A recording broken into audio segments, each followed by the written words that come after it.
Hey, I'm James from Soaking Up Barbecue, and one of my favorite ways to do turkey is on the Joe-Tisserie. In fact, I've loved my method so much I haven't changed it over the last couple holidays because it always turns out a winner. But if there's one thing that it's missing when you slice it and serve it at the table is that traditional stuffing. And some say online that you cannot cook a turkey with stuffing on the rotisserie as you just can't get this to be food safe. Well, I say, I got another idea.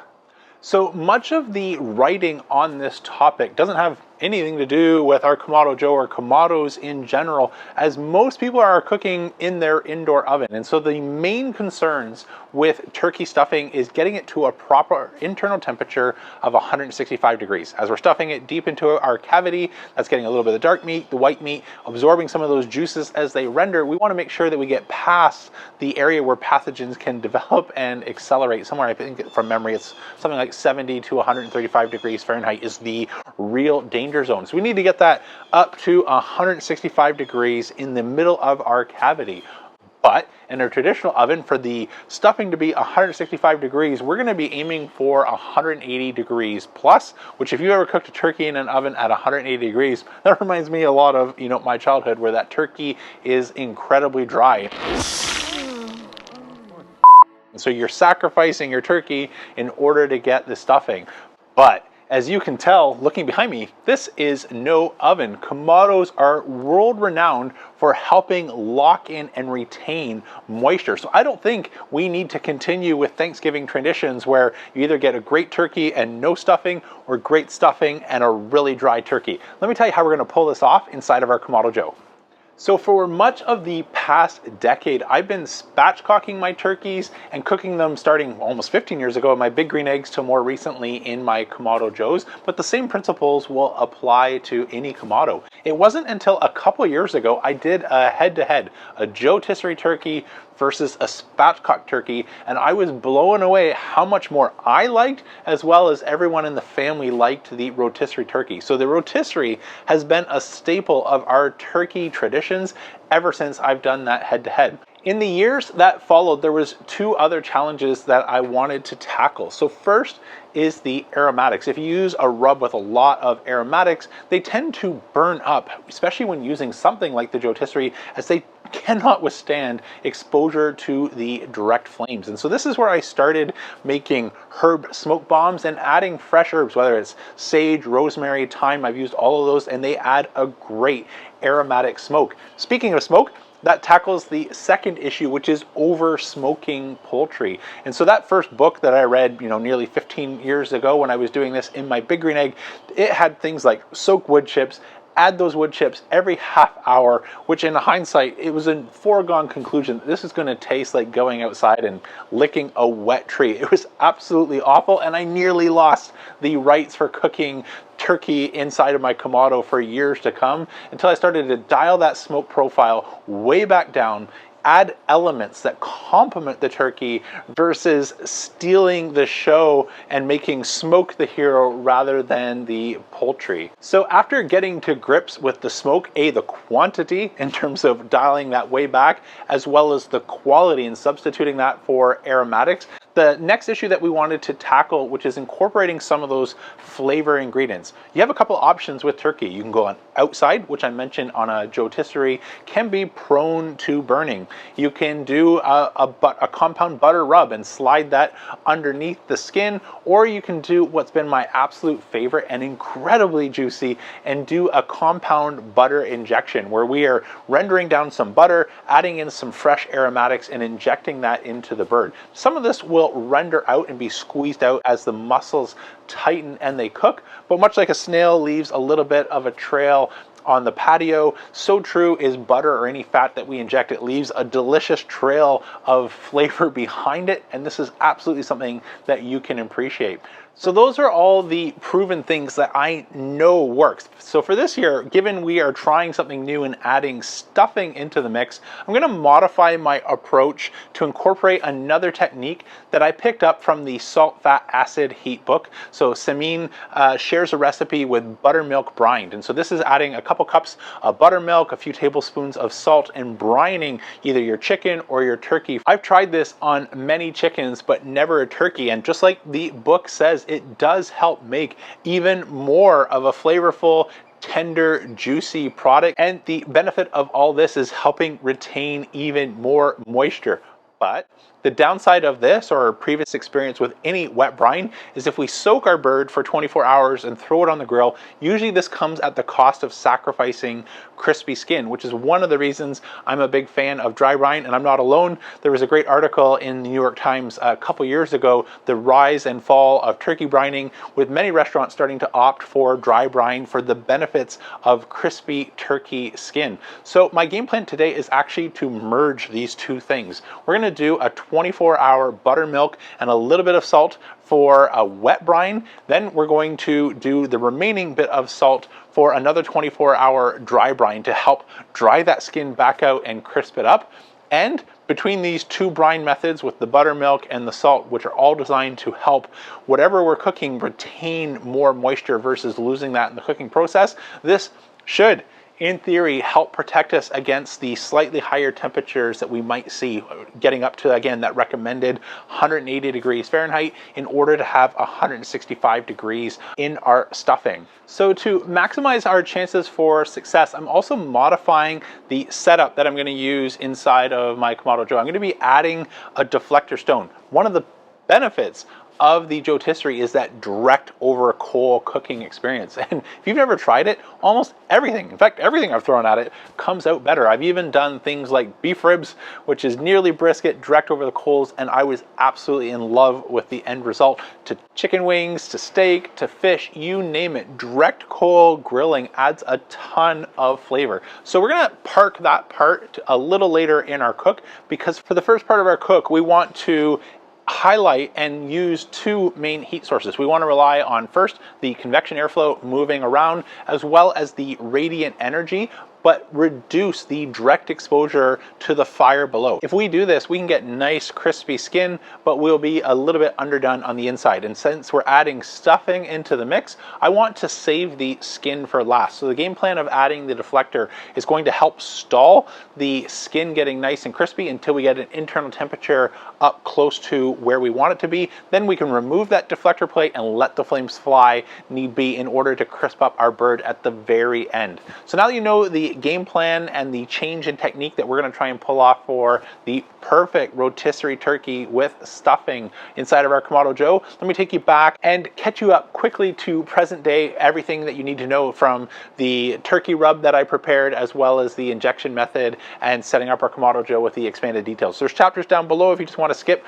right to the results and taste tests. I'll see you a little bit later on. So my turkey appears to be maybe just a touch larger than my smallest Briner Bucket Junior, but I'm going to see if we'll be able to move that around. So let's get it out of the plastic and see if we'll need to move on to a new plan. I don't know if we can say that exactly fits, given I'm not even close to needing the plate to hold it down or the lid, but I'm going to add now our buttermilk and see what level I get. And still sticking with this plan for the time being, otherwise we might need to move to an extra large Ziploc bag. Add in our buttermilk. Again, hopefully I can get all the way up.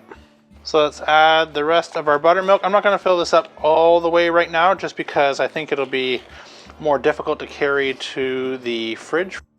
Based on a little bit sticking out at this point, unless it softens up more and I'm able to move it, game plan will be to flip this halfway through. It's time to move on from our wet brine to our dry brine. So I've got a drying rack on top of a foil pan here. This will just help make sure there's a little bit of air to circulate, get even drying all the way around our bird versus having a bit of a soft skin on the bottom and then completely dry on the top. It'll allow the air to circulate around. And I've got just a little bit of Diamond Kosher crystal salt. We're already getting some of our salt brine from the buttermilk, but since salt doesn't penetrate fat, which is what the turkey skin is going to provide around the outside, I'm going to use just a little bit of salt to help accelerate and enhance the drying of the skin on the outside so that it will render and become more crispy when we cook it. At least that's the game plan. Take you fast forward while I get some paper towel, get our turkey out, start to pat it dry. Okay, so let's go for a light coating of Diamond Crystal Kosher salt. Looks good. Back in the refrigerator overnight. Okay, I've already cleaned out the bottom of my Kamado Joe, placed the basket back in. We'll see if this is a little bit too much charcoal. I'm going to push this all to the back. So I might have gotten a little bit carried away with my last cook. So I'm going to remove just a little bit of these extra large pieces so they don't get in our way with our deflector plate. So I guess if there was ever an excuse to have a second Kamado, it's for just that. I can remove my extra charcoal. So what I'm looking for here is to keep a little bit of space on the top of my charcoal basket. Since we're gonna want to install our deflector plate on the tabs of the Kamado Joe charcoal basket at first, this is gonna give us the clearance. This is my Kamado Joe Series 3 where there is the space to get away with this. I don't have that height in my Series 1, Series 2 Big Joe. So if you're following along with those, we would go with a little bit less charcoal and a smaller fire to help make sure that we don't crisp up our skin. But I can get away with this as is. It looks good. I think we're ready to light our fire. Let's grab our Grill Blazer grill gun, fire this up.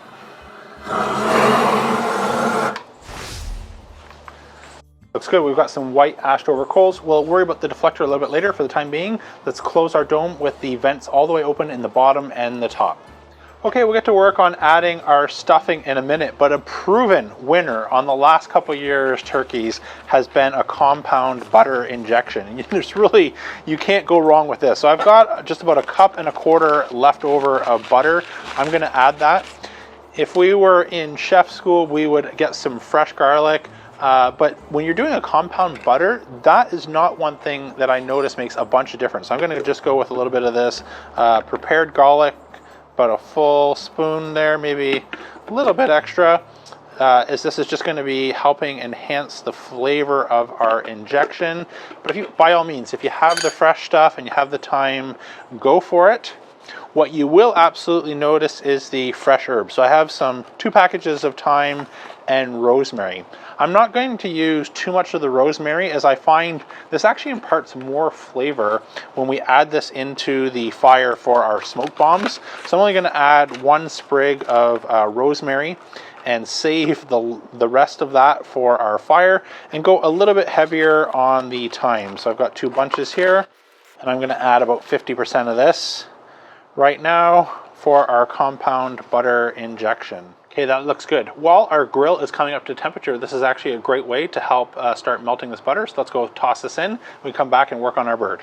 Okay, we're just starting to come up to temperature and I'm feeling for here the dome to be heat soaked. But the perfect temperature is about 4 or 5 seconds and it starts to get a little bit uncomfortable. That is ideal range for 250 to 300 degrees. And as you can see, I haven't had to remove my hand here yet. It definitely is getting temperature, but it's not fully up to temperature. I don't want to leave this much longer while we're prepping our turkey, since that tends to be when our fire can run away since we're especially close. So while we're here, let's go ahead and put our vent setting to about 1/8 of an inch past the first line. That is 270 degrees. So at least this way I know things aren't going to run and get away from us. It'll also help make sure that we don't burn our butter. We're going to put a deflector plate down there later on, but for the time being, I'm just going to drop a cooking grate right on the firebox and our compound butter. And we'll take advantage of the grill temperature coming up to melt that. Let's go stuff our turkey. So let's get to work on our dry rub ingredients. Now remember, we've brined already at this point in buttermilk, which is going to add a little bit of salt. And then we went for a really light dusting of Diamond Crystal Kosher salt overnight in the refrigerator to help dry out skin. So we're going to go very light on salt. I've just got a little bit that I'm going to add. So the first thing I'm going to start, since we haven't added any other seasoning at this point, is 1 capful of black pepper. I'll take it fast forward while I grind up a capful using my pepper cannon. Looks good. We're going to do just 1/4 cap of Diamond Crystal Kosher. Again, since we've got some salt elements already in there, we don't need to overdo that, but that just, I like a little bit of salt on your tongue when you just bite into crispy skin and it's got a little bit of extra salt in that. It tastes really good. We don't want to overdo it with the bird, but that should be fine. That's, again, just less than 1/4 cap. Take the rest of that cap with garlic for our savory. That'll go really nice with all the fresh herbs and everything that we're going to be adding along with our smoke. Next, just going to add a little bit of nutmeg. This will be about 1/8 of a cap. And a cap here is 2 tablespoons. If you're not following along using the same cap from your pepper cannon. A little bit of sage. Again, not going to add too much of our aromatics on the outside since those are a little bit more prone to burning, which is why we're relying on the butter compound injection, but a couple in there won't hurt. Same thing with some thyme. Again, not adding much since we're going to get most of this flavor from our compound butter as well as our smoke. So we haven't even filled up to a half cap, but let's add in our flavor ingredients. And last but not least, we're going to go for some color. So I've got a little bit of paprika. I'm going to go about half cap, 1 tablespoon, and then about a 1/4 cap of cayenne pepper. Give that a mix. That looks good. Let's give it a little taste. Again, it won't be complete since we don't have all of our aromatics, but it should taste like what you want turkey to taste like. That is right on the money. Very savory. A little bit of that kick from cayenne. A nice blend of garlic. I'm happy with that. Let's go check on our compound butter. Okay, let's take a look. Oh, we're done. Just see a nice gentle simmer here on our compound butter. So I'll set that off to the side, let that cool for a second so we don't inject nearly boiling hot butter into our bird. But I don't want to wait too long as that will start to solidify again. While I have our dome open, let's drop in our deflector plate. And if you happen to have the Kick Ash basket instead of the Kamado Joe basket so you don't have these tabs, you can just do what I did here and drop your cooking grate on top. In fact, why don't I actually do that since it'll give me a little bit more options to be a little bit higher, but I can also then move the deflector plate a little bit further forward and back without any fear of it falling down through. And this will also just help get a little bit of heat, as you can see from a few of those sparks coming up in behind of our turkey. So that'll just give a little bit more convection airflow and allow me, if I needed to, move my deflector plate all the way forward or something like that. So let's let this heat soak. We can start to truss up, season our bird, and inject it with our butter. Okay, we've got everything ready to go. So let me just give you a quick run through of the order of operations. So we've got our stuffing all prepared. Again, Sarah's Sides recipe now available on the website. Been waiting a long time to say that, but Sarah's Sides, she's got a whole section where she shares some of the things that she makes in our household, including the stuffing. So I'll put that link to the website down below so you can find this. But we're gonna stuff our bird. Then I've cut a couple pieces of butcher twine. Don't know how much I'll need, but I've just cut them into about 3-foot lengths. So we'll be able to truss everything up. We don't want our wings flapping around, our legs getting loose, and all of our stuffing coming out. And so I'll do a preliminary truss and then a second one where I'll tie the legs nice and tight to our bird. Then we'll insert our JoeTisserie spit. And I don't know if that'll come through on camera or not, but a handy tip after years of frustration and just trying to sort of realign things, I ended up just getting a hacksaw and putting a little bit of a notch so I know the exact center point in the grill. So that'll help me line up our bird. I'm not saying it'll get it perfect, but it'll make it much easier. And then we'll get to work on our injection and our rub. And we're saving those two last, mostly because if we truss everything and install it on the spit with our rub already on, we'll end up taking that off and we'll have to touch it up. Plus the injection will leak out, and that'll give us a little bit of a binder to help our rub adhere. So take it fast forward while we go stuffing, trussing, JoeTisserie, forks, injection, and rub. Then we'll grab a meter probe and I'll meet you over by the pit to get this bird on. Almost forgot some nitrile gloves. This will just make it easier when I need to switch to touching things like my seasoning and meter probes so that we don't get raw turkey everywhere. Back to fast forward. Looks good. Let's get our JoeTisserie ready. Add our JoeTisserie motor. Looks like that center line did as well. Turn this on just so I can spin it around and get a meter probe ready to go into the breast. Stop that for a second. In we go. Perfect. Keep spinning. While I've got everything open, I'm going to throw in our first few aromatics. Definitely recommend, if you haven't seen any of my other turkey videos, using something like rosemary, thyme, aromatics. Poultry is incredibly sensitive to smoke. In fact, the first Thanksgiving I was trusted to do the turkey on the grill. I followed a book at the time before YouTube was out and got something that was way too smoky because it suggested adding wood chips, every 45 minutes to an hour. And that is just way too much smoke for something like turkey. So this all looks good. I'll come back in about 15 minutes and just make sure that our trussing and our forks is exactly where you want it to be. from experience, there's been one time where if I didn't check that, things sort of loosen up, move around, and then the bird won't be spinning and it'll burn on one side. For the time being, this all looks good. So let's close the dome and let this start to cook, and let our rosemary infuse a little bit of that aromatic smoke. All right, well, welcome to later. In fact, much later. Our turkey is finally done. And so our total cook time, this is a relatively small turkey. I think it was roughly just over 12 pounds. So normally on the rotisserie, that should be in the 2.5, maximum 3 hour range. We just broke over the 4 hour mark before I was able to get an internal temperature of 165 degrees Fahrenheit on our stuffing. And like the recipe calls for, we are 174 degrees in the white and 182 in the dark. So this is definitely much higher than what I would normally cook my turkeys to, but we're going to find out if the argument of a Kamado being able to help retain more moisture, along with our double wet and dry brine using that buttermilk, if we're able to still get a flavorful and juicy turkey. So I've got a bowl ready for the stuffing. Let's see what we get. A little bit fell out during the cooking process, but not too much, as the trussing mostly did its job at keeping everything intact. Let's get the stuffing out and dive in for our taste test. All right, let me maybe try and angle it a little bit so you can see what our yield is for our stuffing. It looks pretty good, but I'm just going to go in with a spoon and remove what I can. Good start. Not a bad looking yield from our stuffing. Let's take a couple slices here of white and dark. So I'm just going to come along the breastbone here, slice along the cartilage, take out a sample piece here. I don't want to squeeze out all those juices, but you can see that butter injection method that we've done still has that butter running through. I can see a little bit of that yellow juice along with the juices of our turkey. So just at first glance, this looks promising. Let's get a couple slices, remove our leg.